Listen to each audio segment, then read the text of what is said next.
चिसो चिसो मौसममा तातो तातो अभिवादन साथीहरू। आज चाहिँ हामी भक्का बनाउनु गइरहेको छौँ। अनि पानी उमालेर बहिनीले चाहिँ यो भक्कामा उसियो हाल्नुपर्छ भने मैले चाहिँ किन हाल्नुपर्छ भनेर सोधेँ उसलाई, तर उसलाई थाहा थिएन। तर हाल्नु चाहिँ पर्छ अरे साथीहरू। किन हाल्नुपर्छ प्लिज कमेन्ट गर्नु होला। बहिनी चाहिँ यहाँ चना बनाउँदैछिन् भक्कासँग खानालाई। अनि यो भक्का बना चामलको पिठोलाई हल्का मुछेर अनि त्यसपछि झुलमा मजाले त्यसलाई छान्नुपर्ने रहेछ साथीहरू। हामी दुईजना भएर छानिरहेका छौँ। अनि एकदम झ्याउ रहेछ। यो चाहिँ मेरो चाहिँ फर्स्ट एक्सपिरियन्स हो भक्का खाएको साथीहरू।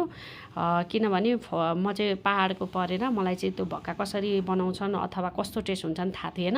अनि उसले चाहिँ भक्काको पिठो मजाले छानिन्। यता चनाको तरकारी पाक्दैछ भक्कासँग खानालाई।